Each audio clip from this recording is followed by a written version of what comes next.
that number right now. I must ask a question before we have a look at the videotape of this South and St George game. Fullback play and positional play by fullbacks, Graham. We're seeing a preponderance now of fullbacks standing up flat in the line, regardless of who's put it in the scrum. It was aggravated. Manly had a try scored against them by Illawarra when Sparks came into the line and Eden was standing up as a second 5'8". That was 10 yards out from the Illawarra line. Now, yesterday we've had Walsh standing up, and I think Ross the second for the second one, was it? Walsh standing up in the line at halfway, and Morris has made a bust from the scrum and gone straight through with no one in front of him. What's your attitude to positional play?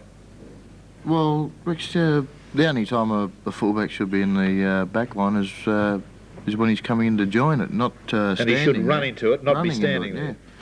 But you do see it a lot, as Rex says now, that, and particularly on the blind side, they station themselves on the blind side. If the opposition fullback comes up, the other one comes up too. And, you know, to me, that's just crazy. Well, why wouldn't a coach tell a fullback about this? I think the coaches want it. Oh, it's obvious. Do you see any reason for it, Alan? I mean, if it's in the other side's half, they're going to have to feed the ball. Yeah, I know. It's just like a game of chess now. They try and just cancel each other out. I mean, any time you cut it, it's the last line of defence. And a top fullback standing back gives a team a lot of confidence. When you are electing to come into a line, as you did on a couple of occasions last week against Balmain and again in the Tooth Cup, you call that you're coming in, there's some preconceived move, and you run into the position from 20 yards or 30 yards back. You don't ever stand up in the line. No, you don't stand up in the line. Well, I don't. That's the way I've always thought that fullbacks should play, and all the great ones have played that way.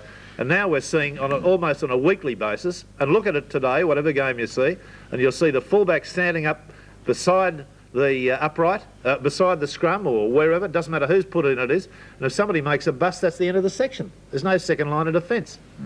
It appalls me. I don't understand it. After that game yesterday, there could be some changes. Yeah, tragedy in this match yesterday with Patterson being hurt. We'll show the injury too, because it comes about very simply. There are two actual incidents. One when he's tackled, not roughly, not heavily, not even taken off his feet. Remember early in the year when South Sydney were doing so well, they had a lot of enthusiasm, particularly in defence. There were 3 or 4 guys swarming in like bees, but that seems to be missing now, doesn't it?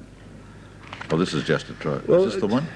This is the great try, the one by Fraser. But what a beautiful pass from Craig Young to finish it off. He started it at halfway, and he was in again for the... I counted it. There was 12 people handling it. Yep. It was a beautiful try. He had a good game, that young Fraser, for his first grade game. Yeah, 34 tackles, I think. 38. Apart from there's the bust. Yeah. See, now Walsh was the guy chasing him. He was standing beside the halfback. I just don't rationalise that, and it makes me worry about coaches. Well, South Sydney are definitely going through a slump, and it's right now I reckon it's impossible on their form to see them making the 5. Yes, I hate to say it too, but they're playing. They're just playing badly. It's as simple as that. Well, have you got any reasons to offer, or? I think Graham. Once they lost Graham Murray, and I know Murray's been out for quite a while, but I think Graham Murray was. When he's not there, you realise how good he is. I think he's the fellow that organises them all. Yeah, but you're not saying it's a one-man song. No, it's not a one-man thing, but I mean, there's no organisation now. They're predictable. We were having a little contest yesterday. Oh, there he goes again.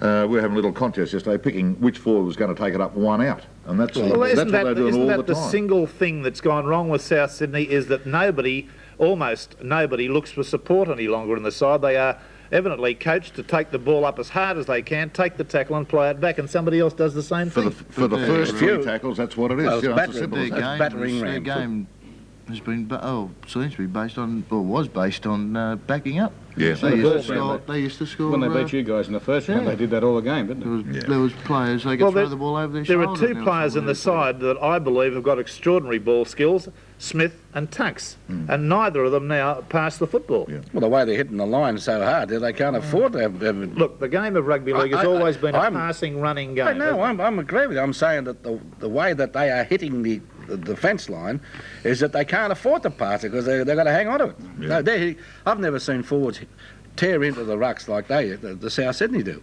It's reminiscent of what Cronulla were doing earlier, and when they were in a slump.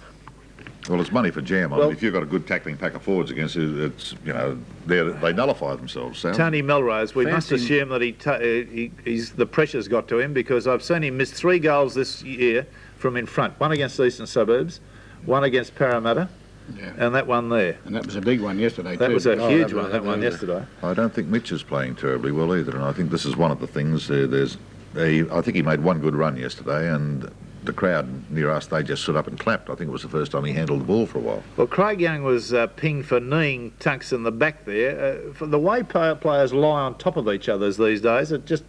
is the Manly side coached to lie on top of the opposition and take as long as they can get off? I think you do try to Slow them down a bit. slow them down to let your defence sort of get Within the rules. organised, but within the rules. It's up to the referee to get them more quickly. Yeah, well, that, you know, I don't know.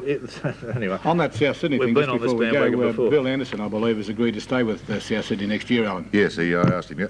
I asked him yesterday, and he said that he was staying next year. Now, a lot of South fans were disappointed with why Niscott was pulled back. There were two knock-ons here. You'll see there was one by O'Neill, and the ball was picked up. Actually, it should have been a penalty to St George because it was picked up by Hamley in an offside position before Niscott finally got his hands on it and looked like scoring underneath the post. I think it should have been a penalty to St George, so just clearing that one up. Now, in two separate incidents, you'll see Mick Patterson. Here he is. He stood up in a tackle with Craig Young, and it's ready, is it? Graham Quinn. Graham Quinn. Now, you watch him move his arm there, hold his right arm and move it around. He's still moving it around. Now he performs a tackle on Trudgett, conventional tackle, and his arm's gone there. He can't put his right arm on the ground, and he's up. They were the two incidents It's a tragedy for him. that led to the breaking of his shoulder again, his right shoulder, for the second time. There was no illegal play or anything of that nature involved in it. All right, well, let's... Incidentally, Graham Quinn had a very good game, I felt, in the... Oh, gee, I second thought he had half, a top game in the second row. Yes, he did play very well.